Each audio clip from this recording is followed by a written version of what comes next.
Hey there, guys. I'm going to be reviewing and rating WWE Money in the Bank. They started off with a big one. They had the men's Money in the Bank match, which Damian Priest ended up winning. And of course, everybody got mad because everybody wanted LA Knight to win. But if you think about it, he deserves it just as much as LA Knight does, maybe even more. Everyone performed very well in this match. The attires were awesome. Ricochet was doing his thing, going through ladders, and then him and Logan Paul had that weird kind of flip thing where Logan Paul landed on his back or whatever. He landed on something, and then he got cut, and so that looked pretty bad. But you can't blame Ricochet for that. Because it looked like Logan messed up his flip, not Ricochet. Butch was going crazy. He was doing amazing. Santos was doing really good. The only, I guess you could say, mess-ups I saw was Shinsuke Nakamura. He kind of messed up a few of his kicks, made it look very unrealistic. But, I mean, it wasn't nothing too crazy, like horrible, that ruined the entire match. But Damian Priest, he was dominant for most of the match. Everybody got to shine for a little bit, but Damian, with his right hands and his choke slams, you could tell that he dominated the match for most of it. But I give this match an A. It wasn't predictable. Everybody thought LA Knight would win. Damian Priest is not a horrible decision. I give it an A. The next match is Raquel Rodriguez and Liv Morgan versus Ronda Rousey and Shayna Baszler for the Women's Tag Team Champions. And this holds the spot for the most surprising moment of the entire pay-per-view. I never, ever expected Shayna to turn on Ronda. That was like completely unexpected. I mean, they literally just won the women's tag titles like not too long ago, but I read that Ronda is leaving WWE super soon and she wants to give Shayna kind of like a push to lead her to success before she leaves. And I like that because Shayna is super talented. But even though Shayna turned on Ronda, the match itself wasn't anything special. But there was a title change, and I'm going to give the match a C+, but the turn was amazing because it was so surprising. Next up, we got Gunther versus Matt Riddle. The match itself wasn't as good as I thought it would be, but Drew McIntyre did return, so that's a major boost. But McIntyre came in, claymored the ring general Gunther, and it's very rare to see Gunther lay on the ground and look as if he is defeated. But of course, Gunther retained and Drew McIntyre returned. I give the match itself a C+ as well as the match before it. But the Drew McIntyre return is amazing because I love Drew McIntyre. Next up, we got the American Nightmare Cody Rhodes versus Dominic Mysterio. I was super excited for this match. As expected, Rhea kind of got involved and would like get in Cody's way, and he would just try and avoid her and stuff.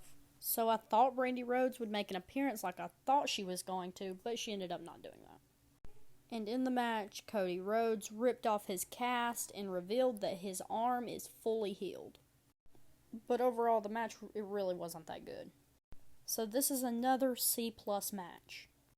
And right when you think it's time for the Women's Money in the Bank match, here comes John Cena.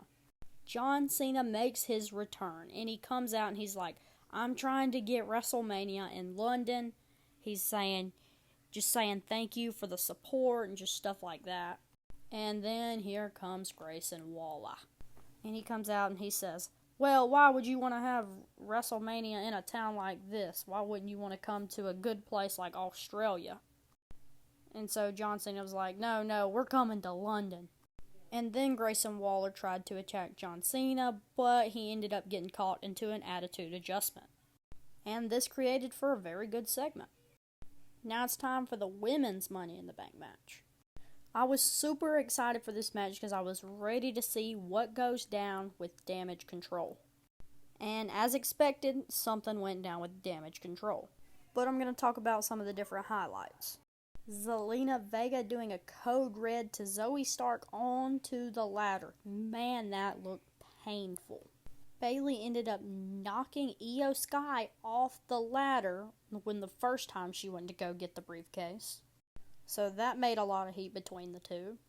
And Becky Lynch and Bayley were going up the ladder to go get the briefcase. They were both there, and so they kind of like stick their head through the little ladder, and they're like fighting, I guess. And then Io Sky comes and grabs both of their hands and handcuff them two together so they can't climb up the ladder. That was such an amazing spot in the match because it was so smart, and it was just amazing. And then that led to Io Sky climbing the ladder to take the briefcase. And Io Sky is your winner, and I think that was the correct choice to win this match. But overall, I give this match an A-. It was pretty good. Next up, we got a World Heavyweight Championship match. We got Seth Rollins versus Finn Balor. And of course, everybody was thinking maybe Damian Priest might come in and get involved, maybe cash in. What could happen? Damian Priest ended up teasing to cash in his Money in the Bank, which made Finn Balor get it distracted to allow Seth Rollins to end up winning the match. But I give this match a B+. Now it's time for the match that I was waiting on for so long. And they did it perfectly.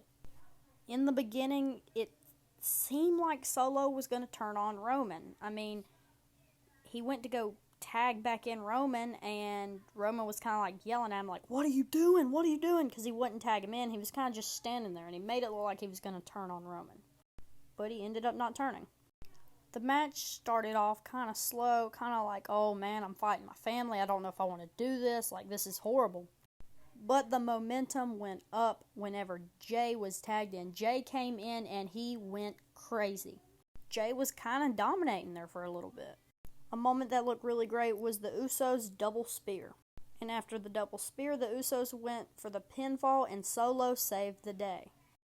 And then a little later, Jimmy went for a frog splash, but got caught into the, I don't know how to say it, the guillotine lock, or guillotine lock, whatever it's called. And it took a while, but Jimmy fought through and got out of the lock. And then the Usos did a 1D, but the referee got bumped.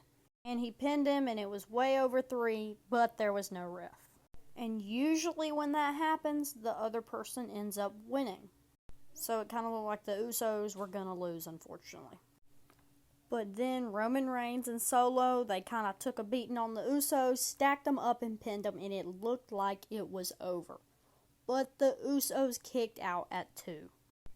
And then after the Usos got a little beating on Roman and Solo, they did a few super kicks, I think.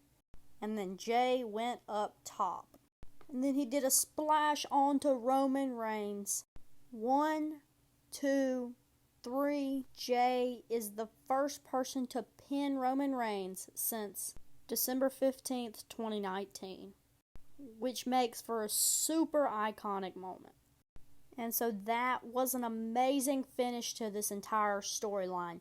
That is such a good storyline. It is one of the best storylines. It might even be the best. And there is no other option to give this match than an A+. If there was higher, it would get it. It was so good. But yeah, this was a great pay-per-view. And it had potential match of the year. So that is my Money in the Bank review and ratings.